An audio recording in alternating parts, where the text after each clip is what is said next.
नमस्कार दोस्तों, आप सभी का 30 डेज़ इंग्लिश स्पीकिंग चैलेंज में वो भी विदाउट ग्रामर सीरीज़ में आप सभी का स्वागत है। आज के डे 3 में हम देखिए क्या डिस्कस करने जा रहे हैं।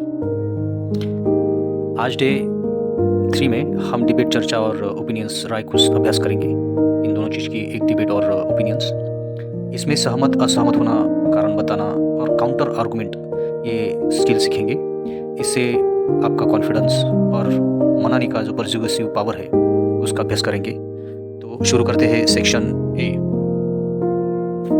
जब आप पूरी तरह से किसी पॉइंट के लिए सहमत हो तो I completely agree with you आपको कहना पड़ेगा। और कोई बात आपको ग्राह्य लगे, इसमें सच्चाई लगे, तो आप that makes sense to me ऐसा कहोगे। ये फ्रेजेस जो है इनसे सपोर्ट और अगले की जो राय है वो रखने वाले से कनेक्शन बनता है। देखिए अभी सेकंड सेक्शन जो है वो देखेंगे, वो डिसएग्रीमेंट के बारे में है। डिसएग्री करना, आपको किसी को रिस्पेक्टफुली आदर से नकारना हो रहा हो तो आप I don't think so at all, मुझे ऐसा बिल्कुल नहीं लगता, इस वाक्य का यहाँ पे यूज़ कर सकती हूँ। मैं इससे आप इस बात को लेकर मैं आपसे विभिन्न राय रखता हूँ, इसका यह भी मतलब होता है I don't think so at all का।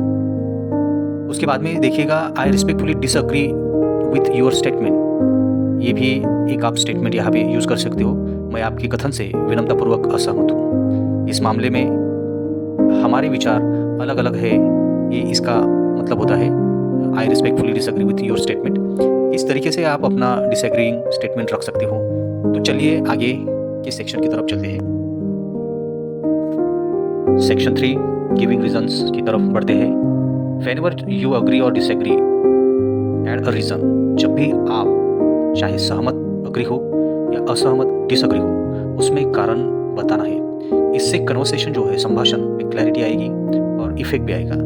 यदि आपको कहना है मेरा मानना है यह लोगों को आगे बढ़ाने में मदद करता है, तो इस वाक्य को आप बोलोगे I believe this because it helps people grow, ऐसा कहोगे। और आपको कहना है इसका मुख्य कारण जागरूकता की कमी है, तो the main reason is lack of awareness कहोगे। इससे दिस मेक्स आपका ओपिनियन स्ट्रॉन्गर हो जाता है। सेक्शन 4 की तरफ बढ़ेंगे। सेक्शन 4 की चर्चा को बैलेंस बनाने के लिए एक काउंटर आर्गुमेंट होता है। इसका जो यूज है वो बैलेंस्ड चर्चा बनाने के लिए काम करती है। आपको कहना हो दूसरी ओर इससे समस्या भी उत्पन्न हो सकती है, तो on the other hand it may cause problems, ऐसा कहोगे।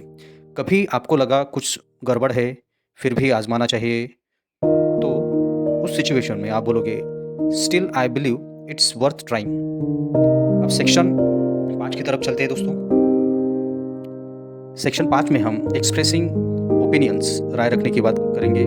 जब आपकी राय है शिक्षा ही कुंजी है, तो आप बोलोगे in my opinion education is the key, ऐसा कहोगे। और लगे स्वास्थ्य धन से अधिक मूल्यवान है, तो आपको कहना है to me health is more valuable than wealth. Section 6 का भी अभ्यास करेंगे। सेक्शन 6 में हमें किसी की राय जाननी है या राय पूछनी है, आस्किंग फॉर ओपिनियंस का अभ्यास हमें यहाँ पे करना है।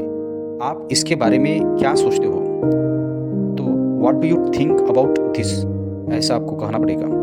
क्या आप इस विचार का समर्थन करते हैं, तो आप would you support this idea कहेंगे। देखिए ऐसे इस तरीके से जो राय है वो पूछी जाती है। इसके लिए विभिन्न सेंटेंसेस है, पर ये जो 2 है ये भी आपको काफ़ी रहेंगे। हम जो आमतौर पे बेसिक पर एम्फसाइज कर रहे हैं दोस्तों। अभी सेक्शन 7 पोलाइट डिबेट, विनम्र बहस, ऐसे कुछ वाक्य रचना जिससे बहस विनम्रता से चलेगी, ऐसे कुछ वाक्यों की तरफ चलते हैं। मैं आपकी राय का सम्मान करता हूँ, भले ही असहमत हूँ, तब आपको I respect your opinion even if I disagree, ऐसा कहना पड़ेगा। कभी कभी असहमति पर भी सहमत हो सकते हैं, इसे कहना है तो आप बोलोगे we can agree to disagree sometimes. Section 8 देखते हैं दोस्तों। सेक्शन 8 जो है वो स्ट्रॉन्ग डिबेट, कठोर बहस के लिए हम देखेंगे। ये किसी भी स्थिति में अस्वीकार्य है। यही एक स्ट्रॉन्ग डिबेट यानी कठोर बहस का एक सेंटेंस है, तो इसे आप ऐसा कहोगे, this is unacceptable in any situation, और किसी विचार को खुले तौर पर चुनौती देनी रही है, आपको देनी है, तो उस टाइम पे आप I challenge that idea openly कहूँगी। इस तरीके से ये सेक्शन 8 जो है वो स्ट्रॉन्ग डिबेट की तरह उड़ेगा। आपको इसी तरीके से सेंटेंसेस यूज़ करना है ताकि डिबेट स्ट्रॉन्ग बने। आपका पोर्शन है, आपकी जो राय है वो स्ट्रॉन्ग बनेगी इसमें। सेक्शन 9 रैपिंग अप, निष्कर्ष की तरफ। रैपिंग अप का मतलब है निष्कर्ष। जो डिबेट अभी तक चल रही थी उसमें किस प्रकार का निष्कर्ष वहाँ पे मिलेगा, आपको कहना हो आइए निष्पक्ष निर्णय के साथ निष्कर्ष निकाले, तो आप बोलेंगे फाइनली एंड डिस्कशन पॉजिटिवली। आपको यदि कहना रहा अंततः हम एक समझौते पर पहुंच गए, ऐसा कहना रहा तो आप we reached an agreement finally, ऐसा कहोगे। और आपको लगा यह बहस सभी के लिए उपयोगी रही, तो उस सिचुएशन में आप बोलोगे this debate was useful for everyone, ये कहोगे। इसी तरह दोस्तों हमने this is we have completed this great challenge, great job दोस्तों। हमने डे 3 चैलेंज को कंप्लीट किया है। डे 4 में आप यहाँ पे देख सकते हो story telling in past tense सीखेंगे, तो don't forget to like share and subscribe this channel. तो मिलेंगे डे 4 चैलेंज में, तब तक स्टे फिट, स्टे हेल्दी।